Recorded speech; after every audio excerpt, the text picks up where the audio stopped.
제가 저희 집이 이제 한강변에서 가까워가지고 얼마 전에 지금 이게 이달 초 아마 현충일 6월 6일 날이었던 것 같은데 저희 집사람하고 산책을 나갔어요. 산책을 나갔는데 보니까 자전거 사고가 나가지고 어떤 아저씨가 머리에 피를 흘리고 쓰러져 있고 주위에 사람들이 모여있더라고요. 저희 아들 녀석이 똑같은 사고를 당한 적이 한 번 있었어요. 그래서 제가 그때 두 가지를 배웠습니다.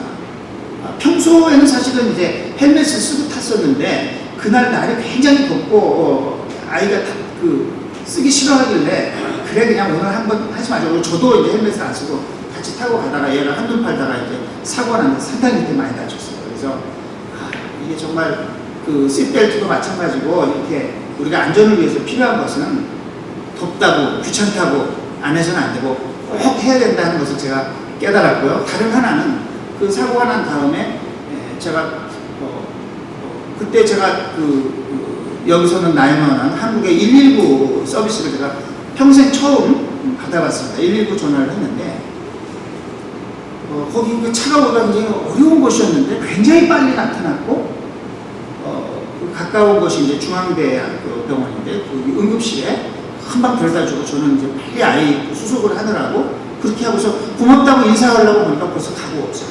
가면서 하니까 내가 돈도 한 푼 안 줬고 뭐 이래서 되냐 사람들한테 물어봤죠. 거기는 돈 안 받고 다 필요 없다는 거예요. 내가 고맙다고 인사라도 해야 되는데 할 데도 없는 거예요. 그래서 이게 나이머는 저 119 서비스가 이게 기가 막히구나. 근데 제가 이제 119 서비스에 대해서 또 이제 특별했던 것은 제가 아까 사장님이 저 소개하실 때 제가 민주당 경제민주화 특별위원회 위원장을 했다고 그러는데 제가 마침 그때 경제민주화 특별위원회의 공식 명칭이 헌법 제 119조 119조 경제민주화 특별위원회입니다. 왜냐하면 우리나라 헌법의 119조가 경제민주화 조항이라고 하는 것입니다. 그래서 119가 참 좋을 거구나. 그렇게 다치거나 생명을 위독하거나 무슨 그런 위급한 일이 있을 때 부르는 119 서비스가 있고 그리고 우리 국민들이 경제적으로 불필요하게 이렇게 고통받고 있는 이런 것에 대해서 해결하기 위한 그 답은 우리 헌법에 있는 119조다 해서 제가 지금 얘기가 딴 데로 새는데요. 그런 경험이 있었기 때문에 이 사람 자전거 옆에 내팽개져 있고 머리에서 피를 흘리는 걸 보니까 제가 생각이 났죠. 그래서 관심이 있어서 가봤습니다. 갔더니 이제 이분이 여러 사람 쳐다보았으니까 창피해서 그랬는지 일어나려고 그러더라고요. 그래서 저는 이게 뇌진탕도 있을 수 있고 그래서 그러면 안 된다고 야단을 쳐서 눕혀놓고 119를 빨리 불러야 된다고 해도 옆에서 부르고 있다고 그러더라고요. 다른 사람들도 있고 좀 사고 나는 광경은 못 봤는데 그렇게 하고서 제가 그 자리에 떴어요. 뜨고서 제 전화기를 이용해서 트위터에다가 내가 지금 방금 자전거 사고 난 걸 봤는데 나도 경험이 있고 헬멧을 꼭 써라. 우리가 딱 정부만 욕할 게 아니라 정부 욕해서 싸죠. 4대강 헬멧 써서부터 정말 욕할 일이 많지만 그것만 하지 말고 우리가 해야 될 것도 하자. 헬멧 좀 쓰자. 그래서 제가 트위터에다 올려놨어요. 그런데 그 다음날 기자들한테 전화가 자꾸 오는 거예요. 제가 무슨 일을 하느라고 전화를 안 받아주고 둘째 중 전화가 자꾸 와 있어요. 이거 뭔가 그러고 봤더니 제가 트위터를 쓰면 이제 기자들이 또 체크를 하니까 제가 목격한 사고가 그게 단순한 사고가 아니라는 겁니다. 그래서 저한테 그걸 연락들을 하더라고요. 그래서 글쎄 무슨 대수롭지 않은 자전거 사고가 뭐가 그럴까? 그랬더니 사고 유발자가 그러니까 뒤에서 누가 추월을 하면서 이 사람을 건드려가지고 넘어진 모양이에요. 근데 그 추월하면서 이 사람을 쳤던 사람이 누구냐? 재벌입니다. SK의 최태원 회장은 아니고 그 동생 최재원입니다.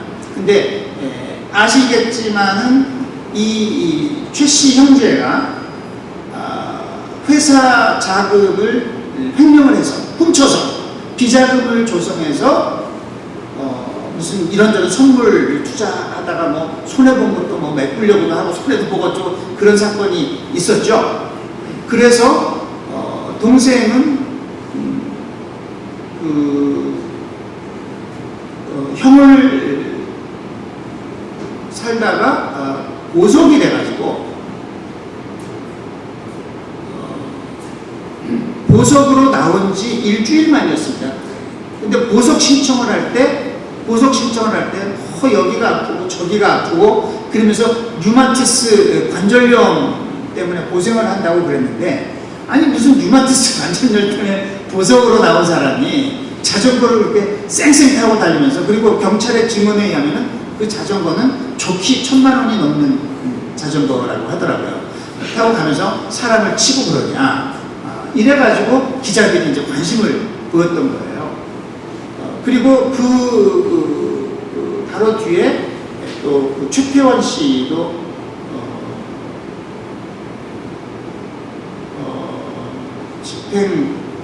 집행유예를 받았나요? 아무튼 어마어마한 그 횡령 사건이죠, 그것도. 가난한 사람들은 땅 하나만 훔쳐도 감옥에 가는데 이 사람들은 몇 천억씩 훔쳐도 감옥을 안 갑니다. 더더군다나 놀라운 것은 그 피해자가 나중에 저한테, 기자한테 번호를 받았다고 그러면서 전화를 해가지고 자기를 좀 도와달라는 거예요.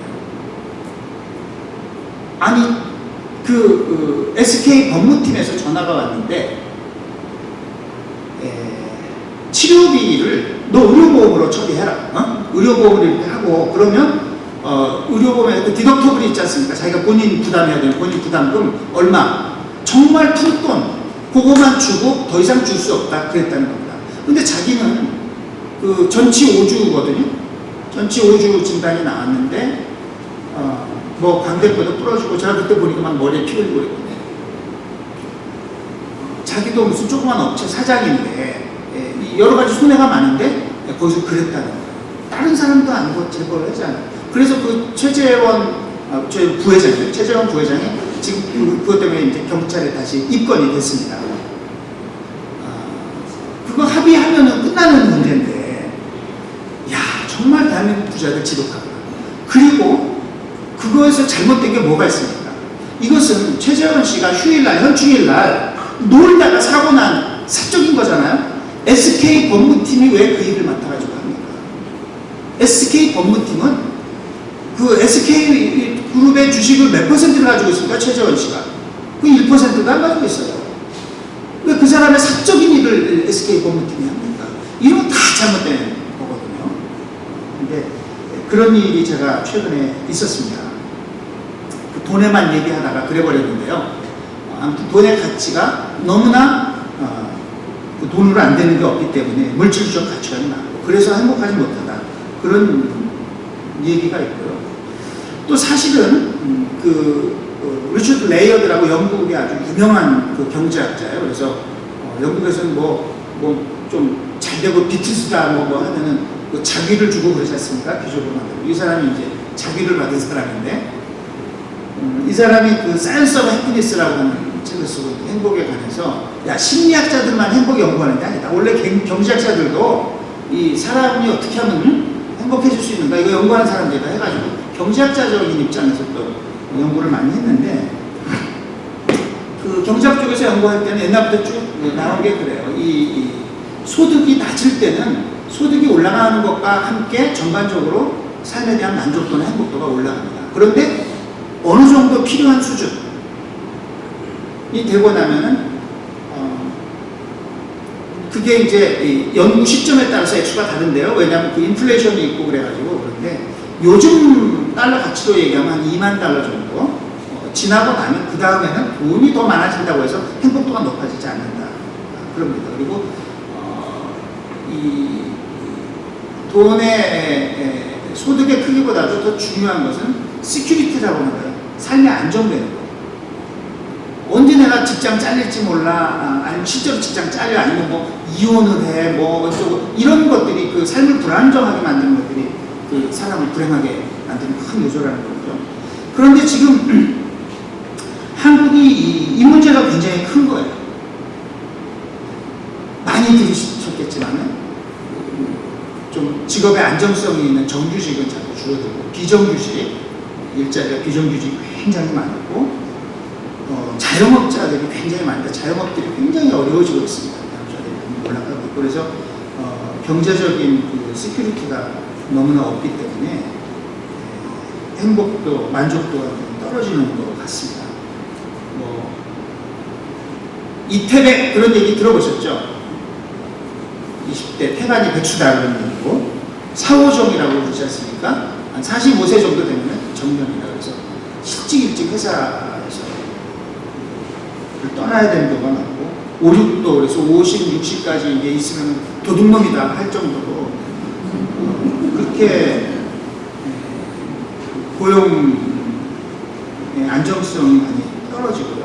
그래서 그 세계 가치관 조사라고 하는 아주 권위 있는 그런 조사가 있어요. World Value Survey라고. 거기에는 이제 다양한 그 문항들을 가지고 조사를 하는데요. 직장을 선택할 때 가장 중요한 게 뭐냐? 사지선다입니다. 사지선다. 네 가지가 뭐냐면 뭘까요? 중요한 거. 직장 선택할 때 중요한 겁니다. 돈. 네. 돈 맞았어요. 돈이 네 가지 항목 중에 하나입니다. 또. 타이틀이나 직급, 그거 너무 좀 고급스럽다. 좋아하는 일. 네? 좋아하는 일. 아주 훌륭한다. 내가 이게 좋아하는 일인지, 이게 나한테 의미 있는 일인지, 좋아하는 일인지, 아무튼 그 일이 주는 회사의 전망. 회사의 전망, 미래 전망. 네. 그것도 좋은 말씀인데, 여기 이 사지선다에 어제가 다 얘기했다. 하나는 직업의 안정성이에요. 네? 그 이제 회사 전망과도 관계있죠. 곧 망한 회사 같은 경우는 이제 안 되고, 잘 나가는 회사면 뭐 여러 가지 베네핏이 있으니까. 직업의 안정성이 있고, 그 다음에 하나를 빠뜨리셨는데, 이게 중요한 겁니다. 직장 동료입니다. 아무리 돈을 많이 주고, 뭐 아무리 좋은 직장이라도, 상사가 맨날 괴롭히든지, 아니면 자기 동료가, 뭐, 냄새가 지독하게 나든지, 그러면 그거 못하는 거예요. 생각해보세요. 잠자는 시간 빼고는 우리가 직장에서 동료들하고 보낸 시간이 가족이랑 보낸 시간보다 더 많습니다. 그죠? 그런데, 이게 전 세계적으로 보면은, 이 나라 괜찮은 나라다 싶을수록, 내가 좋아하는 일인가, 이게 나한테 보람있고, 내가 재밌어 하는 일인가, 그거하고 직장 동료가 내가 좋아하는 사람들인가, 이 두 가지가 중요한 요소로 고려가 됩니다. 근데 목구멍이 푹 퍼져 트는 나라일수록 돈과 고용 안정성을 중요시하게 됩니다. 대한민국은 불행하게도 돈도 아니에요. 돈이 작아도 좋다. 직업 안정성이 압도적으로 높은 나라로, 그래 아웃라이어. 무조건. 그래서 나온 말이 공시족이라는 거거든요. 공시족이 뭔지 아세요? 공무원 시험 준비하는 청년들을 보고 공시족이라고. 이 말이 나온 지가 오래됐습니다. 그래서 요즘에는 구급 공무원 시험도 경쟁률이 어마어마합니다. 그리고 다 대학 나와가지고도 그 거리 청소하는 거, 환경미화원이라고 그러죠. 그거라도 하려고 합니다. 왜냐? 공무원이니까 직업 안정성이 있다. 그만큼 고용 불안, 그리고 한국은 또 그 소셜 시큐리티 잘 안 돼 있으니까, 사회보장이 잘 안 돼 있으니까, 그런 경제적인 불안에 노출돼 있어서 사람들이 굉장히 성장하는데 별로 행복감을 느끼지 못하는 이런 상황이 된 것 같습니다. 그러다 보니까 나온 말이 3포 세대죠. 젊은이들이 연애, 결혼, 출산을 포기한다고 하는 그런 일입니다. 그래서 아시는 대로 한국이 출산율이 1.15 내지 1.2 정도 그 사이를 왔다 갔다 하는 나라. 극단적으로 출산율이 낮아서 지금 이제 바로 그게 엊그제였나요? 인구 5천만 명을 한국이 넘어서 이제 제법 큰 나라가 됐다 이렇게 했는데 한 4년이 지나면은 인구가 피크를 갖다 그때부터 줄어들기 시작합니다. 근데 그 인구의 동학이라고 하는 다이내믹스라고 하는 게 굉장히 그 관성의 법칙이 작용하기 때문에 천천히 턴하거든요. 그래서 이렇게 올라가서 지금 여기 정점에 이렇게 간 거예요. 이렇게 포물선을 그리면서 내려갑니다. 이게 가면 갈수록 가속도가 막 붙어가지고요. 조금만 있으면은 어마어마하게 빠른 속도로 바로 그 지난주에 리포트가 나왔는데 유럽계 무슨 그 인베스트먼트 뱅크에서 그 리포트가 나왔는지 지금 잘 기억을 못하겠는데 2030년만 돼도 한국이 고령 인구가 가장 많은 나라가 될 것이다. 그리고 인구 전체 평균 연령이 가장 높은 나라가 될 것이다. 이게 굉장히 급속도로 진행이 되고 있습니다. 워낙 아이들을 안 낳으니까. 그런데 제가 젊은이들한테 강연할 때는 그래요. 좋아. 내가 너희들 먹여줄 것도 아니고 결혼 안 하고 애 안 낳는 거가 내가 뭐라고 안 하겠다. 그래도 연애라도 해라. 뭐 하려고 사냐 니들이. 제가 그러는데요. 젊은이들이 연애, 결혼, 출산을 포기하는 나라라는 게 이게 크게 잘못된 거죠. 그리고 젊은 애들이 똑똑한 애들이 뭐 스티브 잡스처럼 자꾸 뭐 창의적인 걸 하고 나가서 새로운 아이디어를 가지고 창업도 하고 해서 일자리도 만들어내고 그래야 되는데 전부 나는 공무원 돼가지고 철밥도 내 밥그릇 하나 지키겠다. 이렇게 해가지고 어떻게 되겠습니까? 도전 정신도 없고. 이것이 지금 대한민국의 미래를 굉장히 저는 어둡게 만드는 거라고 생각하고요. 우리에 앞서서 이 길을 가고 있는 나라가 일본입니다. 일본이 얼마나 과거에 잘 나갔습니까? 제가 1980년대, 제가 아까 85년 얘기했습니다만은 미국 유학을 처음 딱 오니까 그때 그 하버드 대학의 에즈라 포겔이라고 하는 그 역사 교수죠. 그 사람이 Japan as number one 이라고 하는 책을 썼어요. 일본이 1등이야. 이 책이 미국의 베스트셀러가 됐을 정도로 일본이 그때 잘 나갔습니다. 미국 그 애들이 일본이 미워가지고 일본 차 막 가서 타이어 빵 꺼내놓고 이러고 다닐 때였어요. 그런데 지금 일본은 굉장히 호덕호덕하고 뭔가 좀 활력이 없는 나라가 됐고 그게 꼭 무슨 그 지진 해일 때문에만 그런 것이 아니고요. 가장 핵심적인 이유는 고령화 때문에 그렇거든요. 일본이 지금 고령화가 전 세계에서 가장 많이 되어 있는 나라예요. 그런데 대한민국은 일본보다 훨씬 빠른 속도로 지금 고령화가 진행이 되고 있기 때문에 굉장히 미래에 대해서 제가 걱정을 합니다.